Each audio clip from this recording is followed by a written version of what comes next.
মুহতারাম হাজরিন, একজন ব্যক্তি আল্লাহর রাস্তায় দান করলে এই দানটা কবুল হওয়ার জন্য কয়েকটা শর্ত আছে। এক নাম্বার শর্ত, যা দান করলো সেটা হালাল হতে হবে। কি হতে হবে? হালাল হতে হবে। আমি যে আল্লাহর রাস্তায় দান করলাম, যাকে আমি উপহার উপঢৌকন দিলাম, সেটা আমার হালাল উপার্জনের মাধ্যমে হতে হবে। কারণ আল্লাহ রাব্বুল আলামিন ইরশাদ করেন, ইয়া আইয়ুহাল্লাযীনা আমানু আনফিকু মিন তাইয়্যিবাতি মা কাসাবতুম, হে ঈমানদারেরা, তোমরা তোমাদের কামাইকৃত উত্তম বস্তু তথা হালাল বস্তুটা আমি আল্লাহর রাস্তায় দান করো। আল্লাহ রাসূল সাল্লাল্লাহু আলাইহি ওয়াসাল্লাম বলেছেন, ইন্নাল্লাহা তাইয়্যিব লা ইয়াকবালু ইল্লা তাইয়্যিব, যে নিশ্চয় আল্লাহ রাব্বুল আলামিন পবিত্র, আর পবিত্র ব্যতীত কোনো বস্তু আল্লাহ রাব্বুল আলামিন কবুল করেন না। অর্থাৎ হারাম বস্তু আল্লাহ রাব্বুল আলামিন কবুল করেন না। এই জন্য আমরা যখন যা দান করব সেটা যেন হালাল হয়। হালাল ব্যতীত এটা আল্লাহ রাব্বুল আলামিন কবুল করেন না। 2 নাম্বার শর্ত, উত্তম বা ভালো বস্তুটা আল্লাহর রাস্তায় দান করা। আল্লাহ রাব্বুল আলামিন তার পবিত্র কালামে ইরশাদ করেন, লান তানালুল বিররা হাত্তা তুনফিকু মিম্মা তুহিব্বুন, তোমাদের কাছে যে বস্তুটা, যে টাকাটা, যে বস্তুটা তোমাদের কাছে পছন্দ, গোপনে রেখে দিতে চাও, এই বস্তুটা আমি আল্লাহর রাস্তায় দান করো। না করা পর্যন্ত তোমরা নেকি অর্জন করতে পারবে না। লাম তানালুল বিররা, কিছুতেই তোমরা বীর মানে নেক অর্জন করতে পারবে না যতক্ষণ না পর্যন্ত তোমাদের প্রিয় বস্তুটা আল্লাহর রাস্তায় দান না করবে। ইব্রাহিম আলাইহিস সালামের প্রিয় বস্তু তো উট, গরু, বকরি এগুলো ছিল না। তার কাছে প্রিয় বস্তুটা কে ছিল? ইসমাঈল নামক তার পুত্র ছিল। তাকে আল্লাহ রাব্বুল আলামিন কুরবানি করার জন্য বারবার স্বপ্নে দেখাচ্ছিলেন। বাস ইব্রাহিম আলাইহিস সালাম পূজার পরে তার প্রিয় বস্তু তথা শিশু, সেই তরুণ বালক ইসমাঈলকে মিনার প্রান্তরে ছুরি চালিয়ে দিয়েছিলেন। পরীক্ষায় জয়ী হয়েছিল। আর আল্লাহ রাব্বুল আলামিন ইব্রাহিম আলাইহিস সালামের মর্যাদা আকাশচুম্বী করে দিয়েছিল। সুবহানাল্লাহ। এই জন্য আমাদের প্রিয় বস্তুটা আল্লাহর রাস্তায় দিতে হবে, যেটা আমাদের কাছে পছন্দ।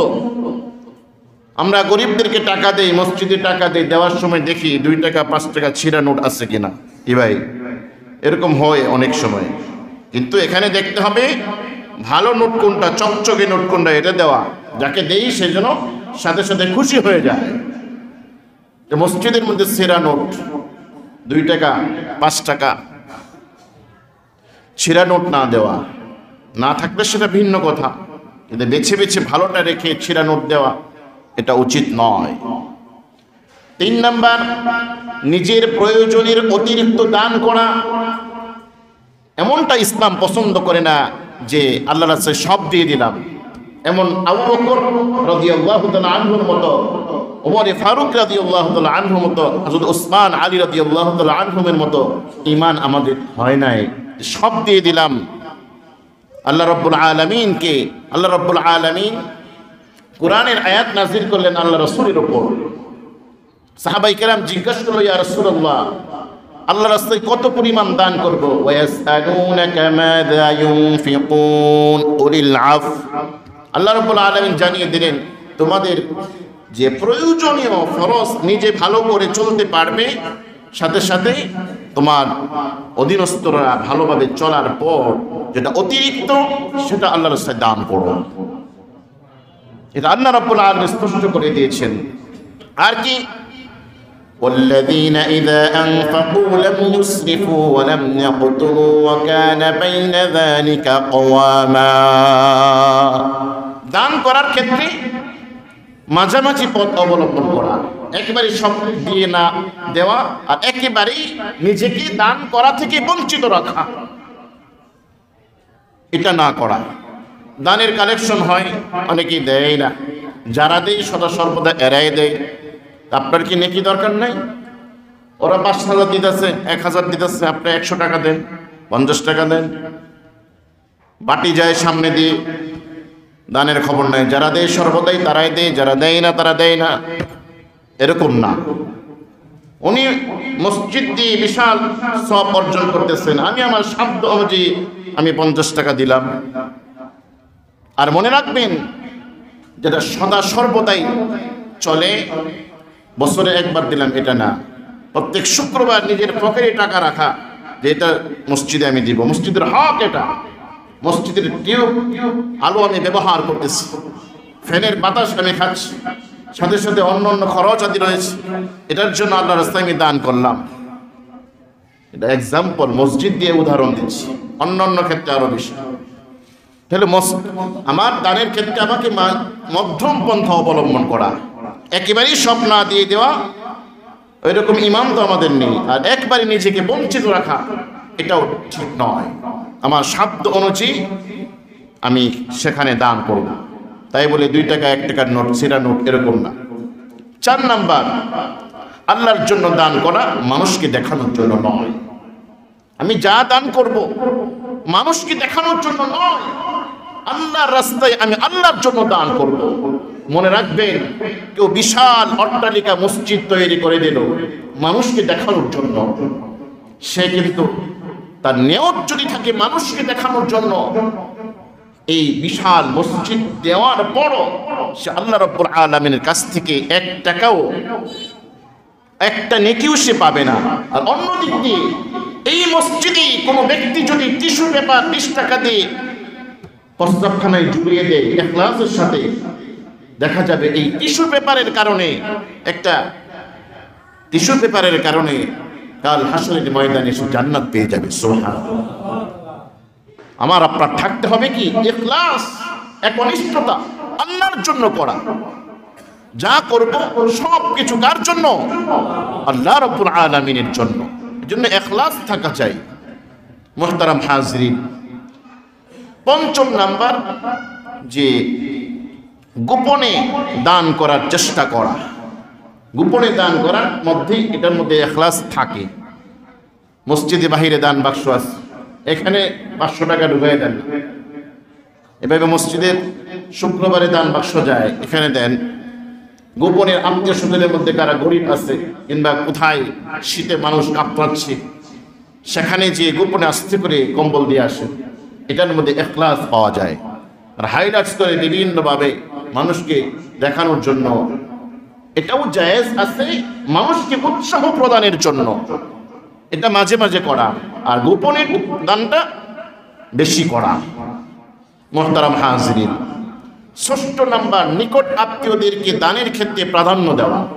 আমি দান দক্ষিণা করব, সদকা দিব, উপহার দিব, উপঢৌকন দিব, নিকটবর্তী আত্মীয়দের মধ্যে কারা গরিব তাদেরকে দেয়া। বুঝে আসছে কথা? তাদেরকে প্রাধান্য দেওয়া। দিলে কি হবে? আল্লাহ রাসূলের হাদিস, নিকটবর্তী আত্মীয়দেরকে দান করলে, খোঁজখবর নিয়ে, গরিব যারা, দুই রকম সওয়াব, ডাবল সওয়াব।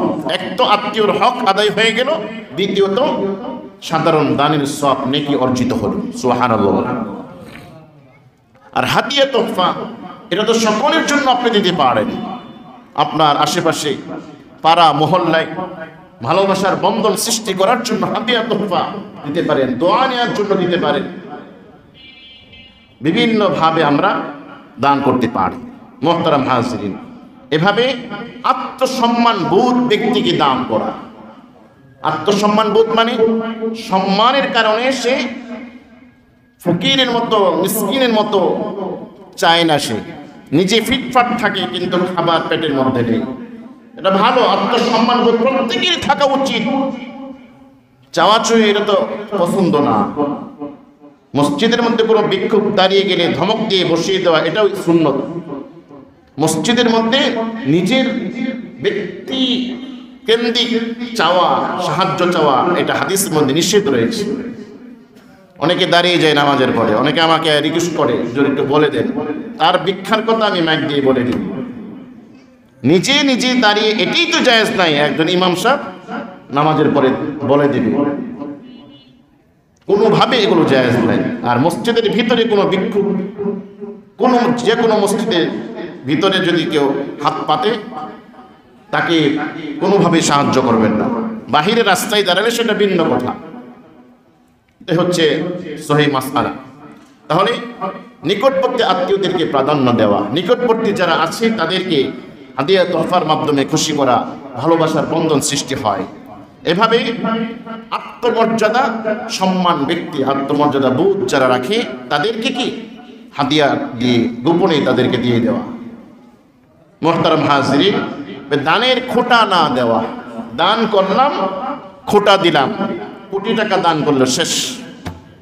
দান করলাম, তার থেকে বাহবা পাওয়ার জন্য, জাযাকাল্লাহ, ধন্যবাদ পাওয়ার জন্য দান শেষ। দান করলাম, তাকে যে কোনো, তার থেকে কোনো ফায়দা নিলাম, তাকে কিছু কাজ করাইলাম দান করার পরে, যে আমি তোকে দান করি, কাজ করাই, সেও করতেছে, কিন্তু এটাও করা উচিত না। অর্থাৎ দান করার পর তার থেকে কোনো ফায়দা হাসিল করাটা যাবে না, যদি আপনার দানকে আল্লাহ রাব্বুল আলামিনের দরবারে কবুল করাতে চান। মুহতারাম হাজিরিন, দান করব তো আল্লাহর জন্য করব। আবু বকর রাদিয়াল্লাহু তাআলা আনহু এক ব্যক্তিকে দান করতেন মাঝে মাঝে। ঘটনাক্রমে আয়েশা রাদিয়াল্লাহু তাআলা আনহার তুহমত যে উঠেছিল, মুনাফিকরা তুহমত উঠিয়েছিল, সেই মুনাফিকদের দলের মধ্যে ওই ব্যক্তি পড়ে যায়।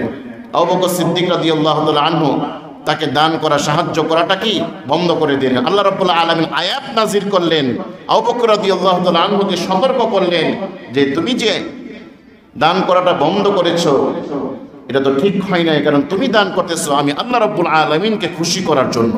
দান চালু করে দিলেন, সুবহানাল্লাহ। এভাবে 10 নাম্বার হচ্ছে আমার আপনার মৃত্যুর পূর্বে জীবদ্দশায় দান করা। আমার আপনার সম্পদ কে দিয়েছে? আল্লাহ রাব্বুল আলামিন। আমার মৃত্যুর পরে আমার সম্পদ যে আমার ছেলে মেয়ে রাস্তায়, আল্লাহ রাস্তায় দান করবে, এটার কোনো গ্যারান্টি আছে? কোনো গ্যারান্টি নাই। অতএব আমার আপনার মৃত্যুর পূর্বে আমার সম্পদ থেকে আল্লাহর রাস্তায় মাঝে মাঝে দান করা, আল্লাহর ঘরের মধ্যে দান করা। আল্লাহর আর দান করব কোথায়? যেটা সদকায়ে জারিয়া, সব জায়গায় দান করব, কিন্তু প্রাধান্য দেব কোথায়? সদকায়ে জারিয়ার ক্ষেত্রে। মসজিদের যে কোনো বিষয়ে দান করা, মাদ্রাসার যে কোনো বিষয়ে দান করা, কূপ খনন করে দেওয়া, কল মানুষকে দেয়া, যেটা অবিরাম সব চলবে, মানুষ ফায়দা নেবে, এটাকে প্রাধান্য দেওয়া। অন্য ক্ষেত্রেও দান করব। আল্লাহ সুবহানাহু ওয়া তাআলা আমাদের সকলকে এই দানের বিষয়গুলো ভালোভাবে মনে রেখে আল্লাহর রাস্তায় বেশি বেশি দান করার তৌফিক দান করুন।